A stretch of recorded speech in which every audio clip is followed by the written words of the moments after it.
Hello दोस्तों, welcome back to the channel. आज के इस वीडियो में हम बात करेंगे डिविडेंड के बारे में। डिविडेंड क्या होता है और डिविडेंड कौन देता है, किसको देता है और क्यों दिया जाता है। जी हाँ दोस्तों, डिविडेंड के बारे में इस वीडियो में आपको पूरी जानकारी दी जाएगी। So I request you all, please stay tune till the end of this video. अगर आप वीडियो को पूरा देखोगे तो आपको डिविडेंड कॉन्सेप्ट के बारे में पूरी जानकारी हासिल हो पाएगी और डिविडेंड को आप अच्छे से समझ सकोगे। तो वीडियो को शुरू करने से पहले एक और रिक्वेस्ट करता हूँ कि वीडियो को like, share and subscribe and comment जरूर करिए। So let's start. दोस्तों, डिविडेंड यानी डिविडेंड को हिंदी में कहते हैं लाभांश, लाभ का अंश, ए पार्ट ऑफ प्रॉफिट। जब भी कोई कंपनी अपने बिजनेस से प्रॉफिट कमाती है तो प्रॉफिट का कुछ हिस्सा, ए पार्ट ऑफ प्रॉफिट, कुछ हिस्सा वो अपने शेयर होल्डर को भी देती है, जिसे हम डिविडेंड कहते हैं। अब इसको देने के कई सारे रीजन होते हैं। डिविडेंड क्यों दिया जाता है? डिविडेंड देने का सबसे बड़ा रीजन होता है to reward shareholders. Shareholders को रिवॉर्ड देना, उन्होंने जो कंपनी में इन्वेस्ट किया है उनके इस इन्वेस्टमेंट पर उनको रिवॉर्ड करना।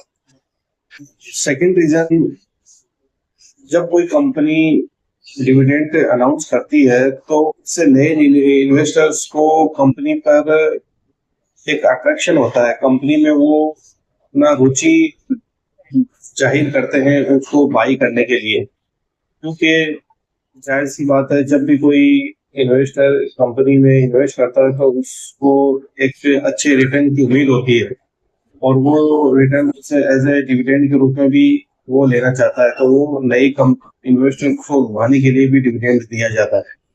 तीसरा रीजन होता है कंपनी के पास जो एक्सेस कैश होता है प्रॉफिट की शक्ल में, जिसे हम रिजर्व एंड सरप्लस बोलते हैं, उसको कंपनी मैनेज करती है डिविडेंड देकर। यानी कि अगर मान लो किसी कंपनी के पास फ्यूचर ग्रोथ प्लान नहीं है और कंपनी के पास बिजनेस एक्सपेंशन प्लान नहीं है, तो वो एज ए डिविडेंड प्रॉफिट को डिस्ट्रीब्यूट कर देती है अमंग द शेयर होल्डर्स।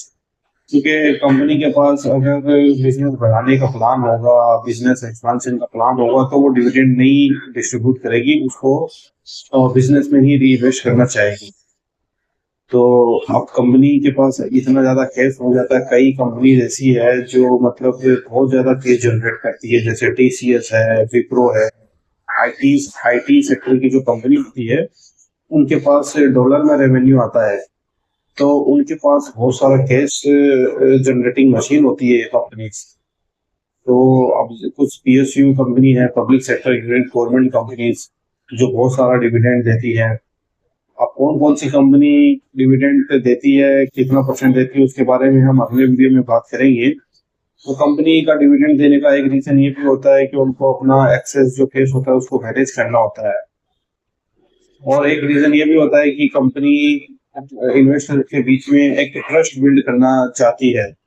क्योंकि जब कोई कंपनी डिविडेंड देती है तो इन्वेस्टर के बीच में इन्वेस्टर्स उस कंपनी को एक अच्छा समझते हैं। ये इन्वेस्टर ऐसा समझते हैं कि वो कंपनी का जो मैनेजमेंट है वो इन्वेस्टर फ्रेंडली है और कंपनी अच्छा काम कर रही है, इसीलिए वो डिविडेंड दे रही है। तो इन सब वजह से डिविडेंड दिया जाता है शेयर होल्डर्स को।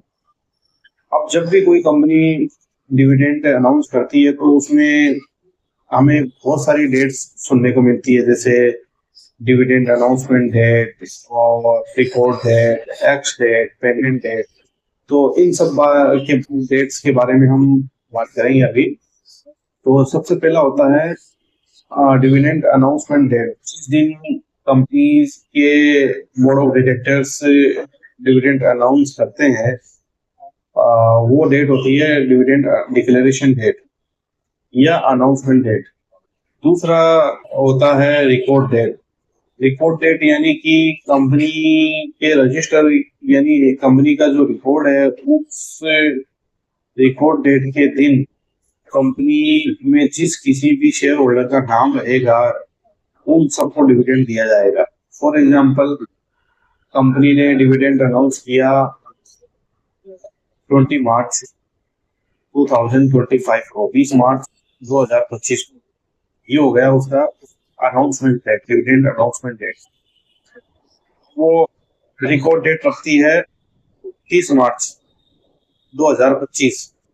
तो 30 मार्च के दिन जिस किसी भी इन्वेस्टर का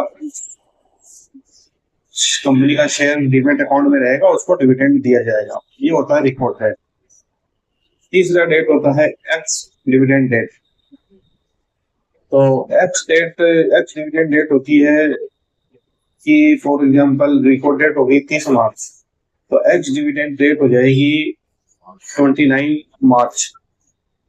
तो 29 मार्च को जो जो इन्वेस्टर शेयर बाय करेगा 29 को या उससे पहले, तो उसको भी डिविडेंड दिया जाएगा। क्योंकि पहले होता था 2 दिन, रिकॉर्ड डेट के 2 दिन पहले को हम एक्स डिविडेंड मानकर चलते थे, लेकिन अब T+1 हो गए हैं। पहले T+2 होता था, transaction date plus 2 days dividend, shares को डिविडेंड अकाउंट आने।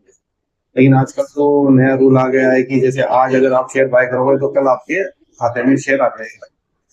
तो इसलिए आपने 30 मार्च हो गया आपका रिकॉर्ड डेट, 29 मार्च हो गया आपका एक्स डिविडेंड डेट।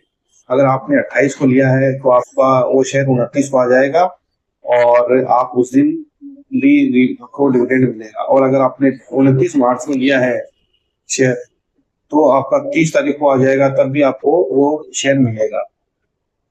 तो ये हो गया एक्स डेट। इसके बाद में होता है पेमेंट डेट। पेमेंट डेट भी कंपनी अनाउंस करती है कि कौन सी तारीख को पेमेंट डिविडेंड हम देंगे, पेमेंट कौन सी तारीख को करेंगे। फॉर एग्जांपल अप्रैल में करेंगे, 5 अप्रैल को हम पेमेंट डेट रखेंगे, तो वो जिस दिन अपने बैंक अकाउंट में आएगा पैसा वो हो जाती है पेमेंट डेट। और डिविडेंड का पैसा हमारे ट्रेडिंग अकाउंट में नहीं आता है, वो सीधा बैंक अकाउंट में जाता है। जो बैंक अकाउंट हमने ट्रेडिंग अकाउंट से लिंक किया होता है उस अकाउंट में जाता है वो पैसा। तो अभी जैसे मान लो कुछ कंपनीज के शेयर्स हमने ले रखे हैं और उन्होंने डिविडेंड अनाउंस किया है, तो अब उसमें नए शेयर होल्डर भी घुसेंगे डिविडेंड लेने के लिए, और उनका मकसद सिर्फ डिविडेंड लेना होता है।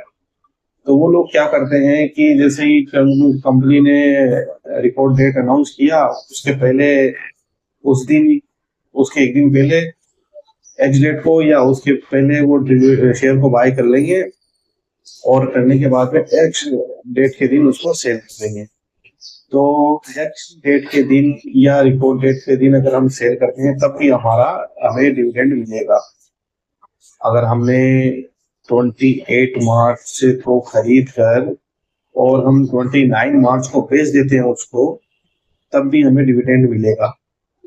जरूरी नहीं है कि उसको हमें 30 मार्च तक रखना पड़े, हम 29 मार्च को भी अगर उसको बेचते हैं तब भी हमें डिविडेंड मिलेगा। तो ये था डेट्स के बारे में कि कौन कौन सी डेट्स का क्या मायना होता है, क्या मीनिंग होता है। तो दोस्तों, डिविडेंड 2 तरीके के होते हैं। एक तो होता है इंटीरियम डिविडेंड और एक होता है फाइनल डिविडेंड। इंटीरियम डिविडेंड हम उसे बोलते हैं जो कंपनी जैसे साल के दौरान अनाउंस करती है। जब भी कंपनी का क्वार्टरली रिजल्ट आता है और कंपनी प्रॉफिट बनाती है, तो वो उस दौरान जो डिविडेंड अनाउंस करती है साल के बीच में, तो वो इंटीरियम डिविडेंड होती है। और उस डिविडेंड को कंपनी शेयर होल्डर की रजामंदी से कैंसिल भी कर सकती है अनाउंस करने के बाद है। और दूसरा होता है फाइनल डिविडेंड। फाइनल डिविडेंड वो जो साल के आखिर में दिया जाता है, फाइनेंशियल ईयर 31 मार्च का जो लास्ट क्वार्टर होता है, वो क्लोज होने के बाद में जो फाइनल कंपनी का फाइनेंशियल स्टेटमेंट तैयार होता है, तब वो दिया जाता है फाइनल डिविडेंड। वो डिविडेंड कंपनी कैंसिल नहीं कर सकती है अगर एक बार अनाउंस कर दिया तो। तो ये दो तरीके की डिविडेंड होती है। डिविडेंड देना क्या कंपलसरी होता है? किसी भी कंपनी ने अगर प्रॉफिट कमाया तो ये ऐसा जरूरी नहीं होता है कि कंपलसरी देना ही पड़ेगा। वो कंपनी के बोर्ड ऑफ डायरेक्टर डिसाइड करता है कि डिविडेंड देना है कि नहीं देना है। कंपनी के बोर्ड ऑफ डायरेक्टर को अगर लगता है कि कंपनी के पास काफी ग्रोथ पोटेंशियल है और हम कंपनी का पैसा जो हमने बनाया है प्रॉफिट वो हम री इन्वेस्ट करेंगे और कंपनी को आगे बढ़ाएंगे, तो वो कंपनी भी अच्छी होती है। जरूरी नहीं है कि जो कंपनी डिविडेंड नहीं दे रही है वो बुरी कंपनी है, ऐसा नहीं माना जाता है। बल्कि ऐसा माना जाता है कि जो कंपनी डिविडेंड नहीं देती है और उस पैसे को री इन्वेस्ट करके बिजनेस बढ़ा रही है, बिजनेस एक्सपांड कर रही है अलग अलग कंट्रीज में या अलग अलग प्रोडक्ट एंड सर्विस में, तो वो कंपनी भी अच्छी मानी जाएगी। तो ये भी आपको ध्यान में रखना होगा कि कंपनी जो डिविडेंड देती है वो ही अच्छी है, जो नहीं देती है वो बुरी, ऐसा नहीं है। ये क्राइटेरिया नहीं है अच्छी बुरी कंपनी होने का। तो ये सब बातों का आपको उम्मीद करता हूँ जानकारी हुई होगी डिविडेंड के बारे में।